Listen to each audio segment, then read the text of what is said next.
happened such a shame. So there are a lot of different versions of this story that have gone around in circles. He was going to the ballpark and then realized he had forgotten his lucky scorekeeper's pen. And so he turned his car around, went back home. He opens the door, and there's Lucy on the kitchen floor with another guy. And there's just these indelible moments in sports. Kobe getting 81 against Toronto, the O.J. Bronco chase. And without a doubt, Jim Brockmeyer's cheating wife game. Cheating So wife Morales having himself a great season. Wouldn't be at all surprised if my wife had her lips wrapped around his Johnson at some point. Oh, that one's way back. I can't see the ball. It's either out of here or lost inside my wife's big, fat, cheating vagina. It was sad. So we'll go to the top half with a f***ing whore. You, bitch. Now, why don't you calm down, Steve? Disappear inside your wife. Good Lord. Plain and simple. Jimmy Brockmeyer had a breakdown on the air. Come on, join in. Take your cock out of my wife's. So Brockmeyer got fired, obviously. He was gone. There's no coming back from that. But he's an announcer, and that's what they do. They announce. And that's what Jimmy did. Nothing doing here at the park. It's just sitting at an empty Little League field. Still nothing. Hey, that just hit me. That's a kind of cheesy, beefy feel to it. It's taking a shit. Reminds me, this poop is brought to you by Antonio's Pizzeria. Still nothing. Brockmeyer, one of the few back-to-front wipers in the league. Very, very unconventional. Okay, dabbing at it. First likes to dab at it.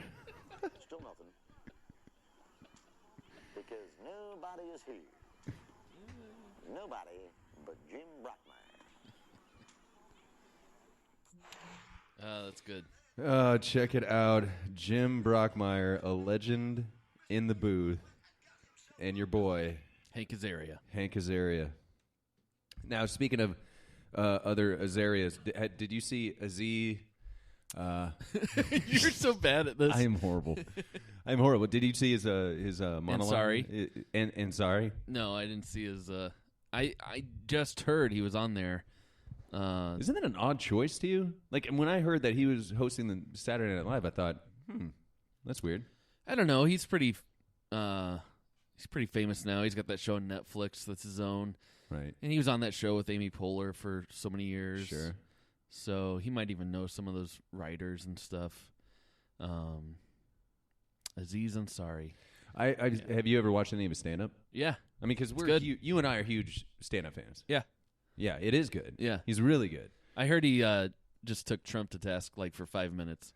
I wouldn't even say that he did. That's why I watched it. They were like, Aziz Ansari takes Trump to task. And I'm like, all right, well, I got to watch this. He really wasn't that bad. He was just like, look, guys, we just need to all calm down. Let's just calm down. He actually made fun of the did you see any of this women's rights stuff? There was something going downtown. Yeah, and all over the globe. The world, yeah. Yeah, just there's women coming women's together. right march, yeah. Against Trump. I was driving a gentleman today for Uber, and he was like, what are your thoughts on Trump? Are you optimistic? And then I immediately thought That's kind of a awkward position as a driver. Right.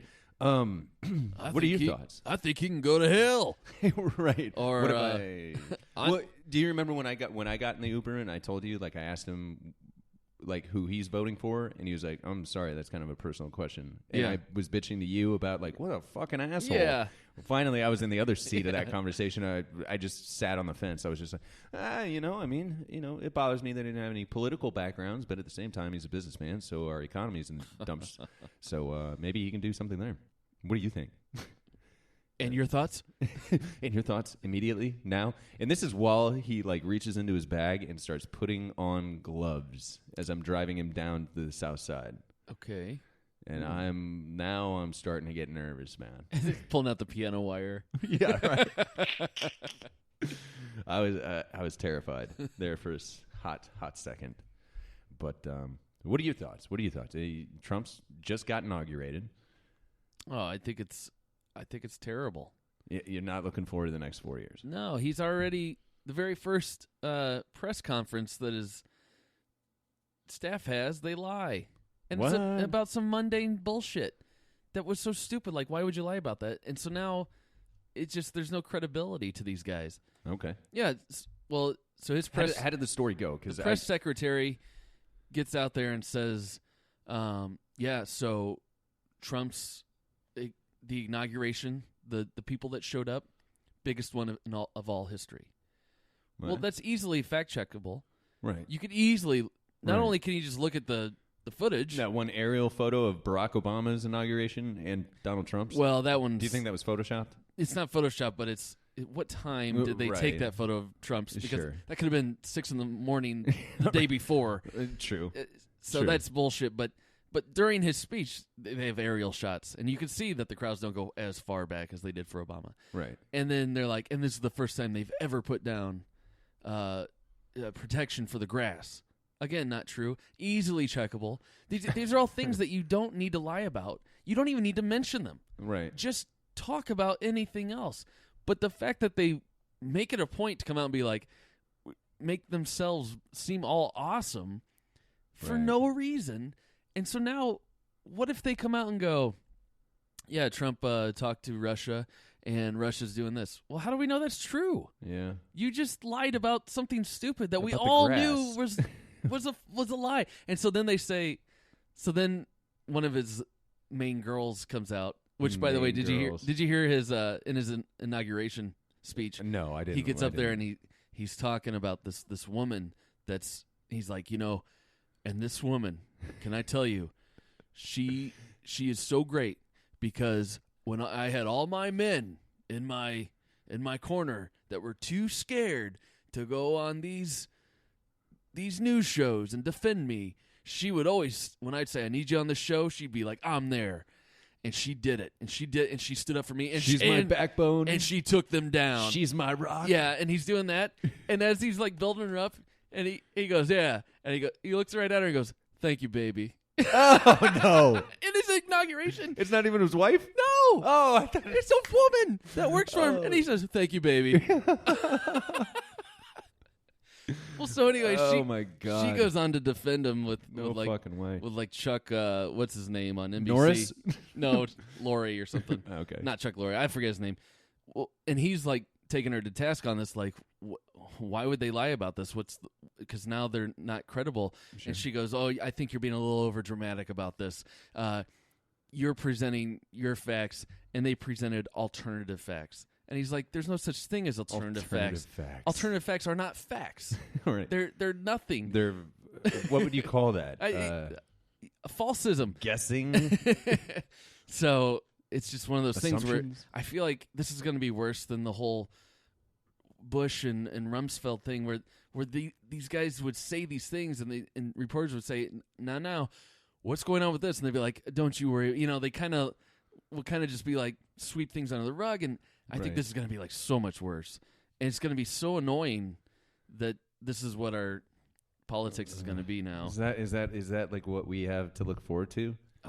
And even if, let's say, Trump doesn't get reelected, I feel like this is like a turning point that more politicians are going to see this as their way to win and start behaving more and more like him. Like a rock star in a way?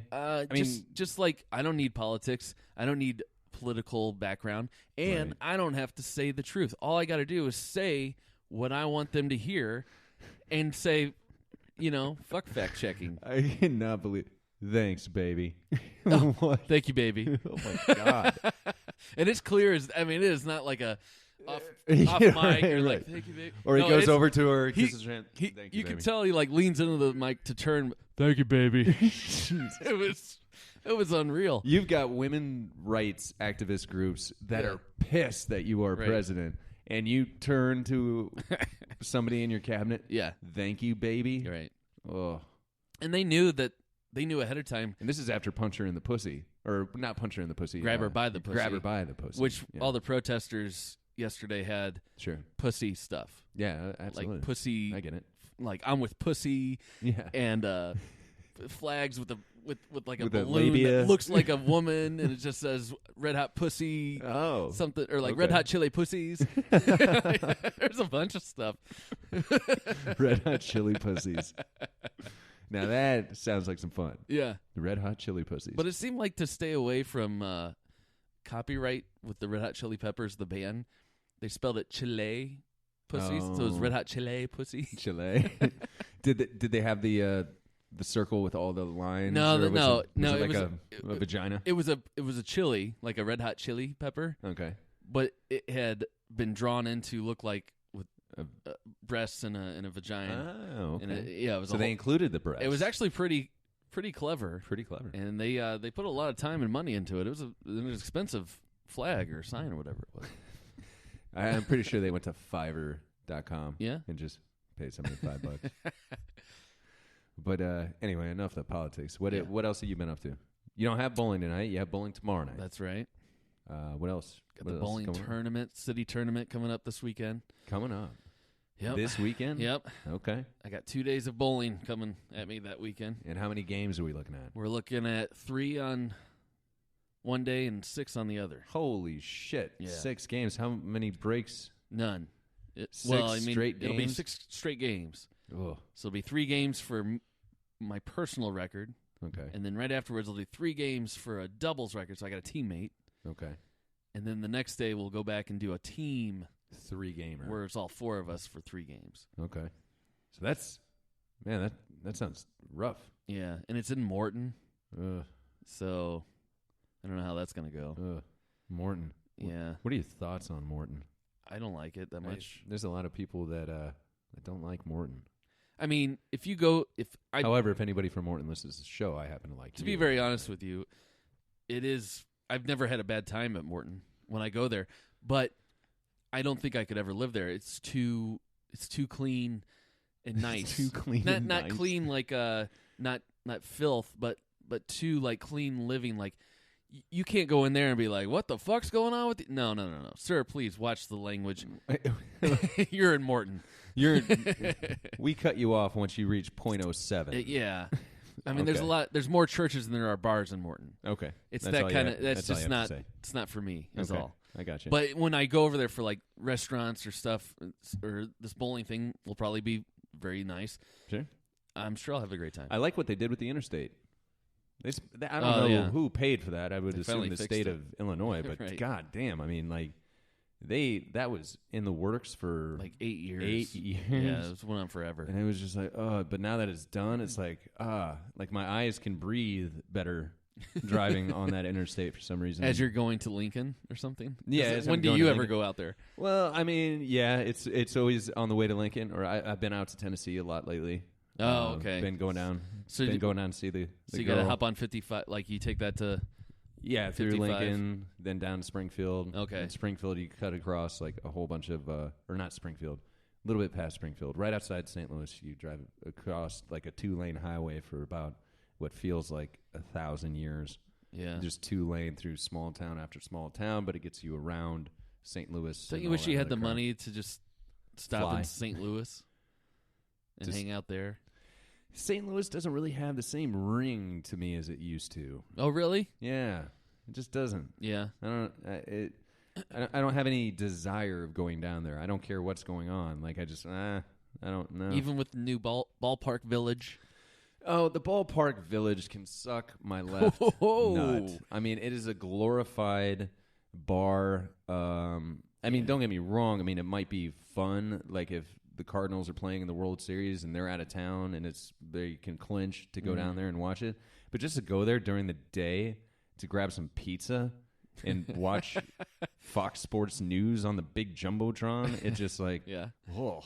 Why would you? Why is that impressive? I don't understand that. I don't get that. I might agree with you if I hadn't had laughed One of the best times of your life. laughed the hardest I've ever laughed in my life. Like it goes in the top. The most recent time I've laughed for sure, this hard, Okay. and it might be the number one time I've ever laughed so hard in my life. And this happened at Ballpark Village. And it happened at Ballpark Village. Okay, so you have fond memories. So that alone makes me want to go there all the time. All the time. Yeah. Okay. just because I sit there and remember that moment. So if you and I were to go there, like I'd be like, yeah, I'll have some Mott Sticks and Bud Light and a